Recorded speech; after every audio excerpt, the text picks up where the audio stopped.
Hello and welcome to my end of the year wrap up. I'm Otter and I read 22 books this year for this channel. Um, yeah, I've done a handful of list videos and a couple of individual reviews earlier on, and I thought that what better way to wrap up the year than a cliche tier list video, right? Right. I've got 22 to go through, so I'm going to try to spend just minimal time talking about them. I do enjoy all of the books that I put on these lists. I wouldn't put them on the list unless I enjoy them.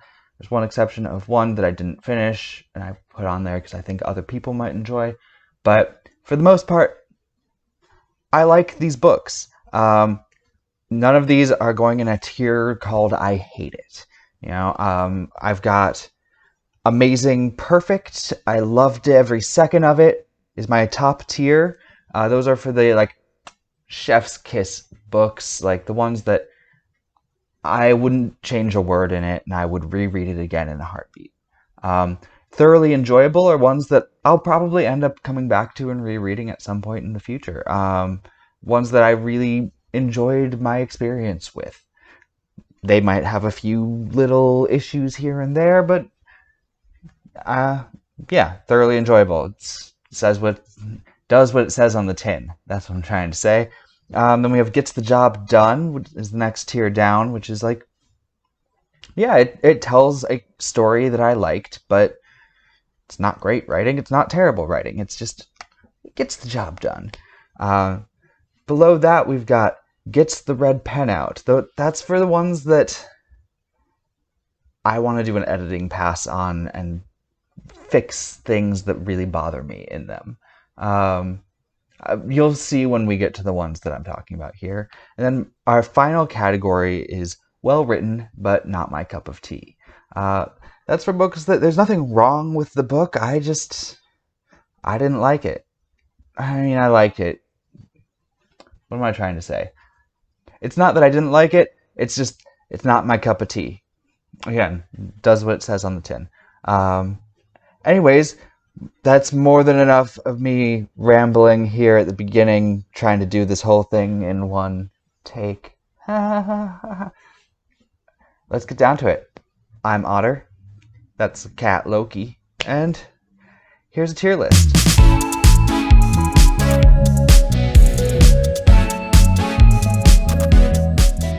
Alrighty. So, to start this off, we're going in alphabetical order, by the way. We have The Black Coast. The Black Coast was part of my dragons list. It's one of the best bits of world building that I've encountered this year, hands down. The world building was incredible. I loved how Mike Brooks did these interspersed linguistic papers almost written by some scholar to explain things that are quirks of the language.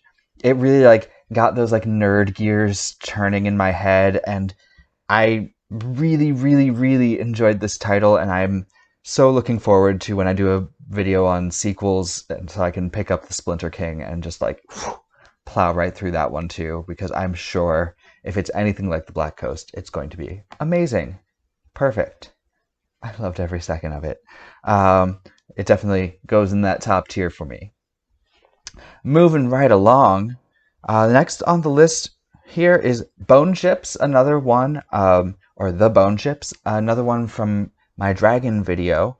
This one was a really interesting concept, and I enjoyed a non-romantic storyline with a main character who seems asexual, as far as I can tell, even though I've seen lists list him as bisexual. Regardless, queer norm world with a aromantic, at least, and asexual, for the time being, main character. I really enjoyed this piratey theme, but they were working for the government, so they weren't really pirates. I would put it in thoroughly enjoyable.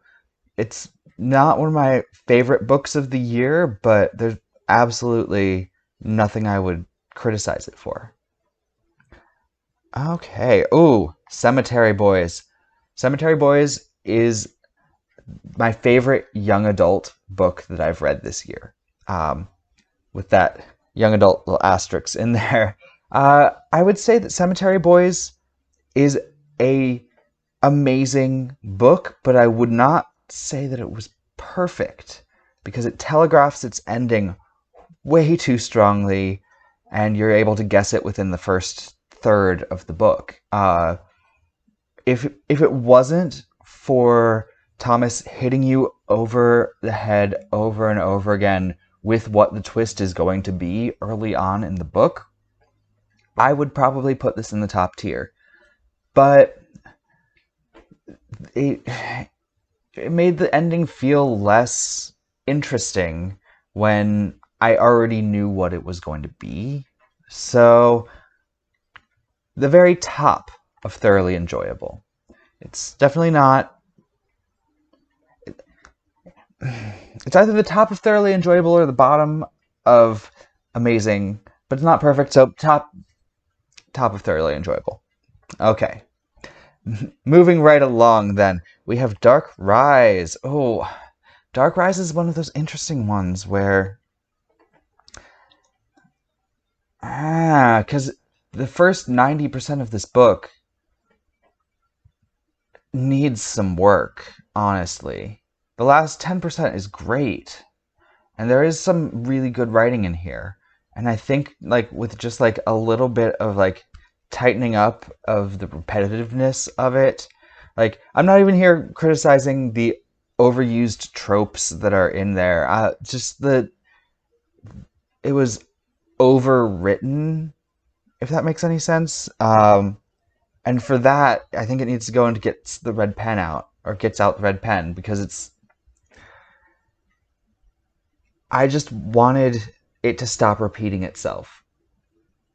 And it would be gets the job done, hands down, if it just stopped repeating itself. And I'm going to stop repeating that it needed to stop repeating itself in order to move on to the next one, which is Dead Space. Dead Space is an interesting one. It was one of the thrillers that I read for my Halloween list. We've got sci-fi set on a space station. I'm more of a fantasy person in general, although I enjoy some good sci-fi. My instinct is to throw it into well written but not my cup of tea. But do I want to put it there? Yeah, yeah. Well written but not my cup of tea. No.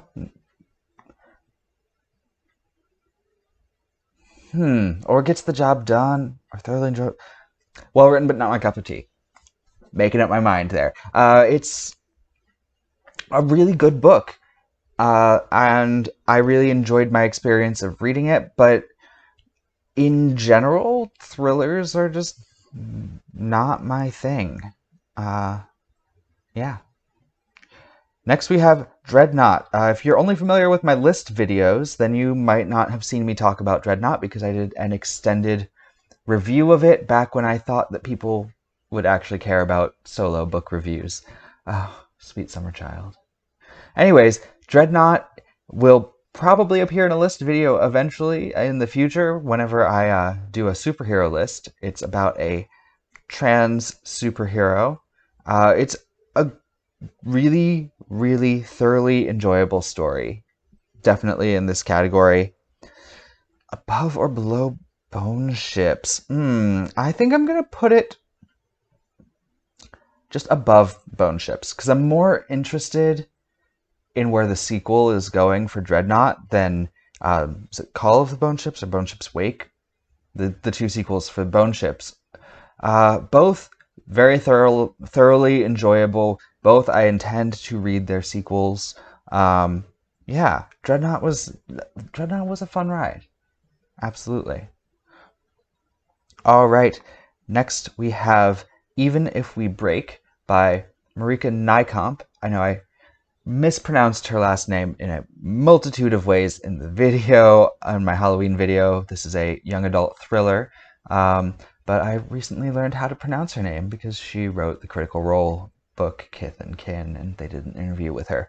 I would say even if we break, again, it's a thriller, and I'm not really into thrillers. So my instinct is well written, but not my cup of tea. But I thoroughly enjoyed the experience of it. So I'm going to put it at the bottom of thoroughly enjoyable. It was one that the first time I picked it up, no, top of gets the job done. Top of gets the job done. Because the first time I picked it up, I read like the first 2 chapters and I was just like, I'm not feeling this, whatever, put it down. Then when I was like, okay, I'm going to do this for this like thrillers and horror video, I picked it up again, and it did draw me in once I just actually sunk my teeth into it. Oh, bye. Okay. It really did it really did draw me in once I like sunk my teeth into it, and I realized like, yeah, I like some thrillers, and I enjoyed this enough that I would say that it's not my cup of tea, but yeah, gets the job done. Alrighty, Fascinators, the most recent one that I've read. It's part of my magic series, my magic list video. This one ended in a way that I was not expecting, and all of the writing was very well done. I would put this in the thoroughly enjoyable category. I'm going to put it above Bone Ships but below Dreadnought. I really did enjoy Fascinators. I do have a soft spot for YA, which is why a lot of YA is ending up near the top of this thoroughly enjoyable list. Or, yeah, list, tier, that's the word. But Fascinators, I really got invested in these characters, and yeah, I wanted to see where they went, and I was surprised at where they did go. The House in the Cerulean Sea. TJ Klune is one who will pop up a couple times in this tier video. I'm sorry if you hear a cat eating in the background, by the way. That's why he got up. But yeah, House in the Cerulean Sea is the book that in part inspired me to start this channel. It got me back into reading queer fantasy after taking a break from reading for a while, honestly. I can't think of anything wrong with this book. It was a charming story with lovely characters that I care deeply about. It was really refreshing to have a protagonist who is an adult and not a teenager, especially in something where the voice is much more approachable, almost YA, but the audience is very clearly not YA. House in the Cerulean Sea, Black Coast is still higher in that perfect tier, but there is not a word in House in the Cerulean Sea that I would change at all. So good. Speaking of TJ Klune, we have the Lightning Struck Heart. This was part of my Dragons list. The Lightning Struck Heart, there's a reason why House in the Cerulean Sea is traditionally published and more recent, and Lightning Struck Heart is one of Klune's early self-published books, and it's a little rougher around the edges. It doesn't have that polish. It also has so many sex jokes that are in poor taste, and an unnecessarily extended graphic sex scene. Yeah, gets out the red pen. I think that's all I need to say. He's a great writer. He writes great characters. I love the characters. I just want to cut half of those sex jokes and 3/4 of that sex scene and let it fade to black. And then we could talk about it bumping up. But yeah, gets out the red pen. The Monster of Elendhaven is actually the book that I made the well-written but not my cup of tea tier for. It's it's horror that revels in gore and oddly detailed descriptions of decomposition, and it had me gagging at times, but there's nothing inherently wrong about the writing style that I would want to change. It's just, I don't want to read about decomposing bodies. Um, I did enjoy the weird Victorian trip that it took me on, or pseudo-Victorian, because it's not Victorian. But yeah, that one was just, it was weird. Well written, but weird. All right, next we have The Once and Future Witches. This one is part of my magic and witchcraft video, obviously. It's on the border for me between Gets the Job Done and Gets Out the Red Pen. It would be solidly in Gets the Job Done, and like top of Gets the Job Done, if it wasn't for the fact that the author holds your hand through a lot of it. Like, they don't just let you figure out what characters are thinking. They'll have one character look at another's facial expression and say, she knew that from that look that she was thinking this. You can just say she saw her sister had a grimace on her face. We'll infer the same thing that you're telling us your character's inferring, you know? That was my only issue with Once and Future Witches. It was an interesting story, historical fantasy, which is always fun to delve into. It's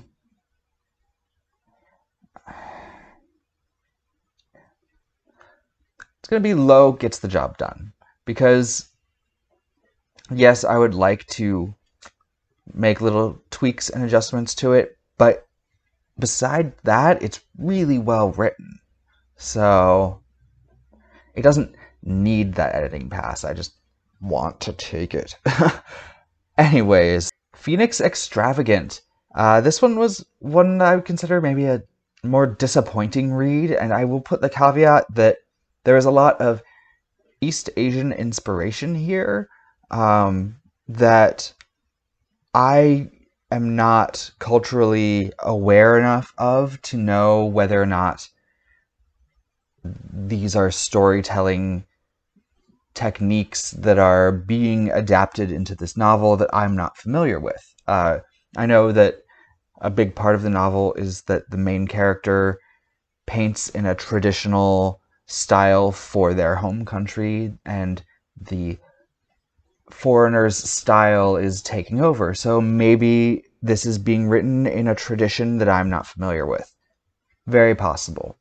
But judging it based on the traditions that I'm familiar with novels, the story structure is a little odd. It constantly is turning away from any action that's happening and jumping ahead to later describe it from a third person's perspective, almost, instead of letting you live the action, and then the ending just makes zero sense to me.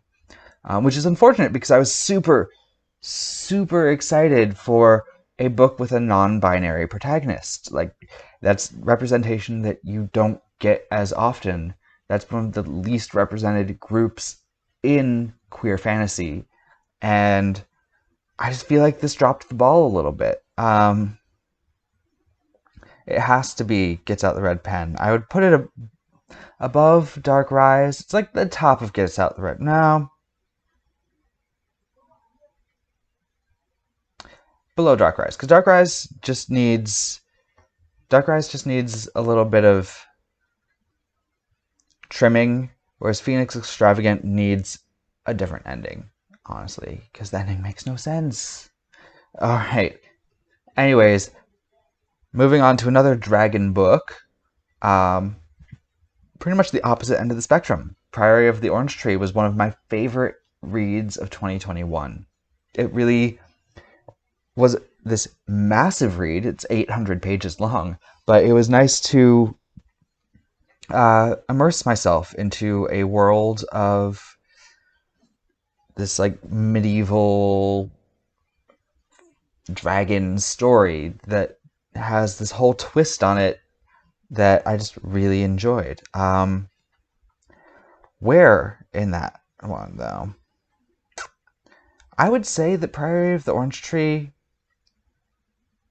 is just below Black Coast for me, I think. Above. They're basically even. They were basically my two favorite books this year. But Priory of the Orange Tree feels like you're packing a trilogy into one book. And The Black Coast is the first book in what I think is going to be at least a trilogy. So for that, the conciseness of The Black Coast, I'll pop it up to the top, because 800 pages is a big ask and a large commitment of time. It's very, very worth it, in my opinion, but simply because The Black Coast is broken up into smaller chunks, we'll go with The Black Coast for the top. Next, we have The Ruin of Kings, another from our Dragon series, our list. The Ruin of Kings, I'm going to say The Ruin of Kings is going to be, it jumps back and forth between thoroughly enjoyable and Gets Out the Red Pen, so I'm going to split the difference and put it top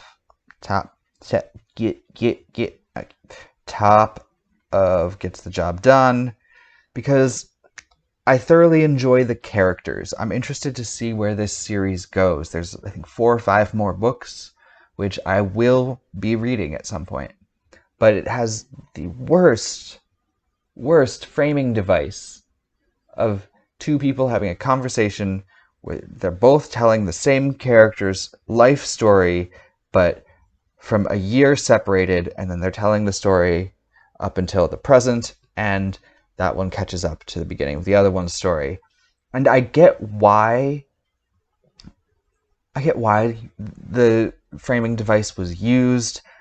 It really nicely laid out elements of the story and learning things in an order that makes sense to learn them. But it was just so distracting. So distracting.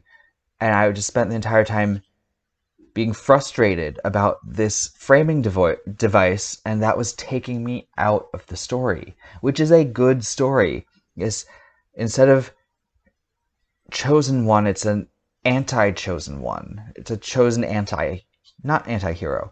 He's the chosen villain, almost. He's going to destroy the world.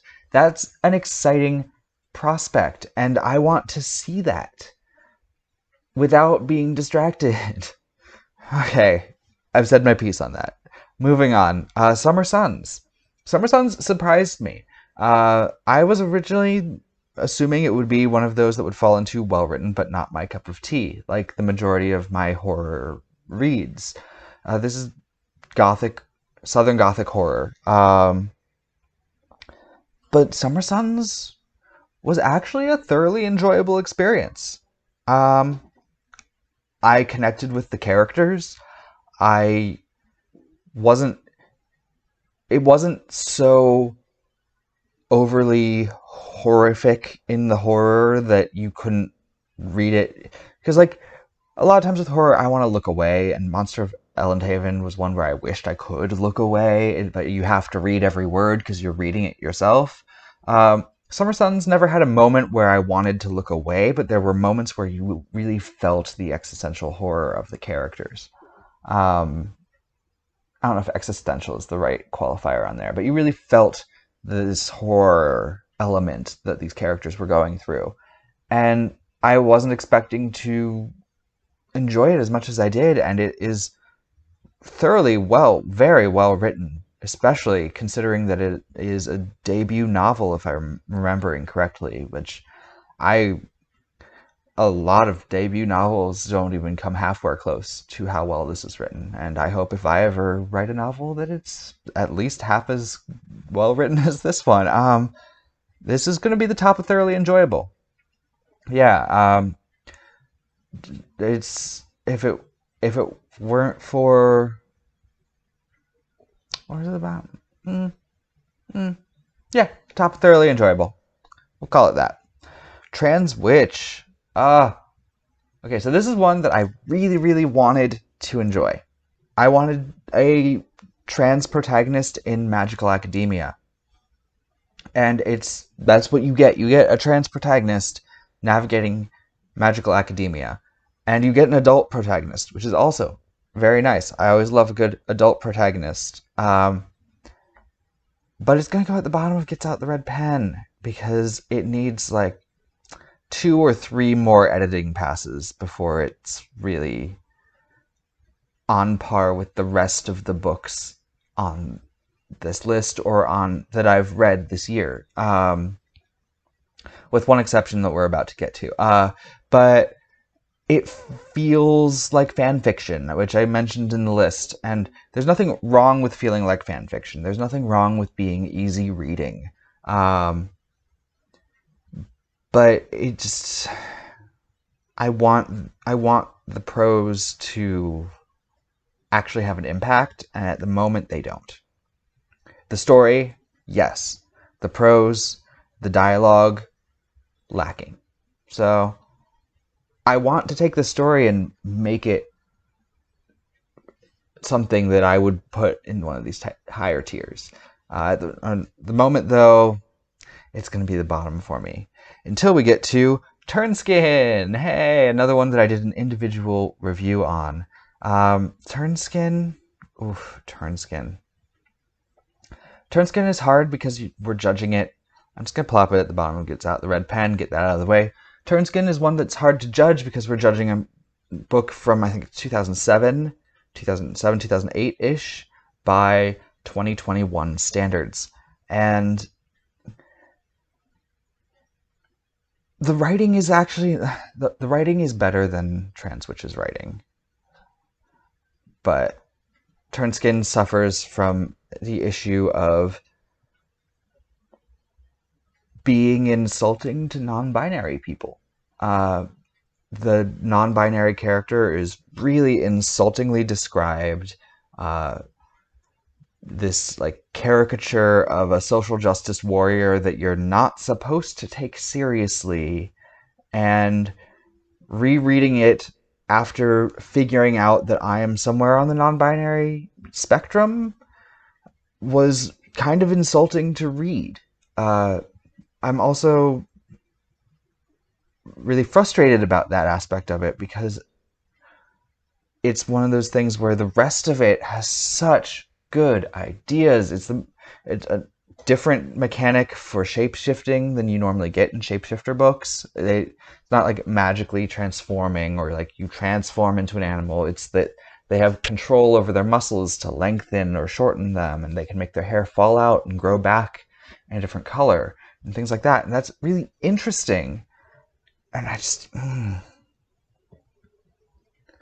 And it's not that the author is transphobic, because there's a lot of very trans-affirmative messages in there as well, that like the skin that you're born in doesn't necessarily, or the shape of your body that you're born in isn't necessarily who you are as an adult.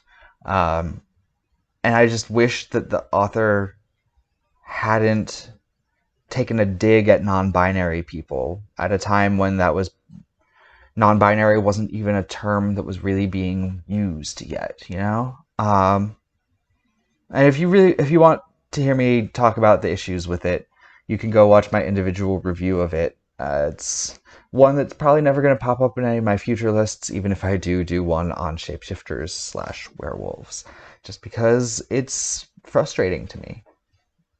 Anyways, I've rambled on about Turnskin long enough. Under the Whispering Door, the most recent release from one Mr. T.J. Klune. And I would put it up here in perfect, amazing, loved every second as well. Somewhere, it's like pretty even with House in the Cerulean Sea for me. I would say slightly above House in the Cerulean Sea, just because it's a more intimate story.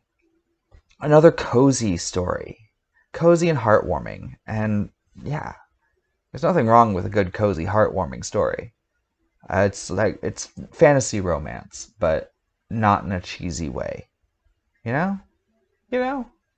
You know. Alright, next up we have Where Oblivion Lives, which I always want to say lies, it's lives. Where Oblivion Lives was very interesting. It's historical fantasy. It's angels and demons, which is something I never really get into all that much, and it's fun to take a peek at. It was like one of the more mild books that I put on my horror list. I don't know if it fully deserves horror. It's more this whole angel demon wars thing. I can't think of anything like particularly that I would change about it. It's not that it's not my cup of tea. It's fantasy. It's magic. It's a genre of fantasy I don't delve into very much with the angels and demons.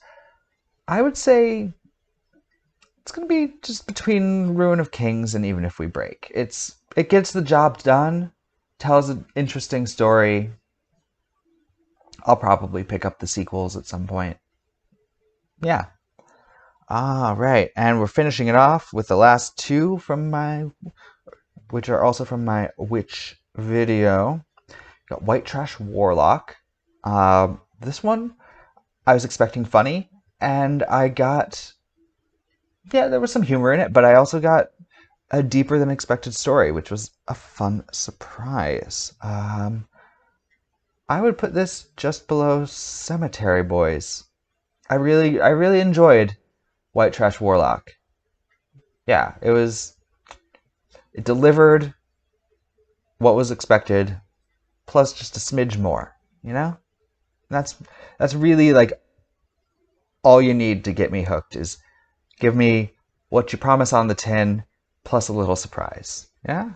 Yeah. And finally, last on this list is Witchmark.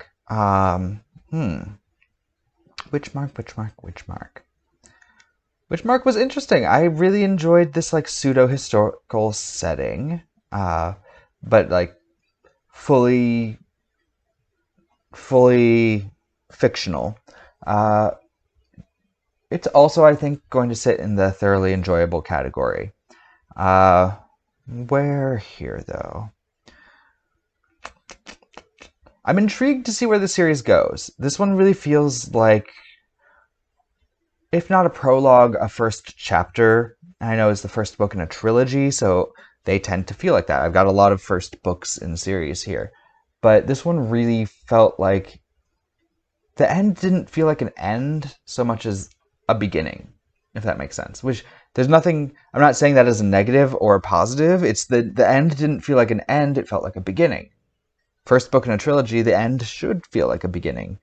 Doesn't have to, it can come to a satisfying conclusion and the story can continue. But yeah, it felt like a really good jumping off point.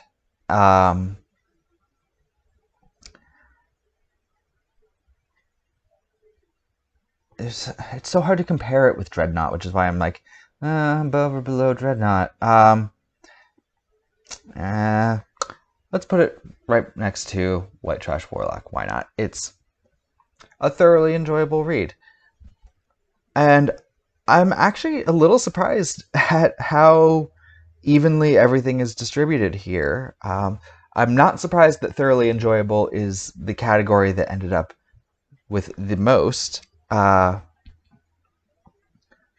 yeah, I think that this accurately tells the story of what I read this year. None of these books in Gets Out the Red Pen are bad. They're just ones I wish I could tweak. And I'm actually a little surprised that I put 5 in there.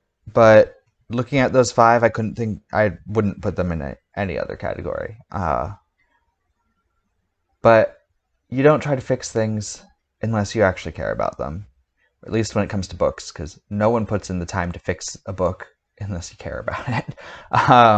Because, that's a lot of work. And that's it. 2021 all wrapped up there.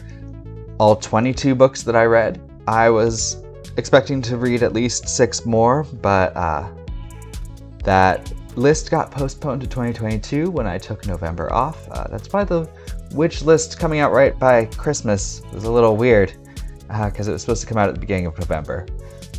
Whoops. But anyways, yeah, I plan on making more content in 2022. Probably not a list video every month, because that's a big time commitment, but maybe every other. And I'm percolating some ideas on talking about other types of queer fantasy.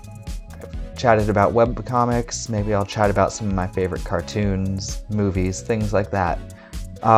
Let me know what you want me to talk about when it comes to queer representation in media, and maybe I'll touch upon it in the future.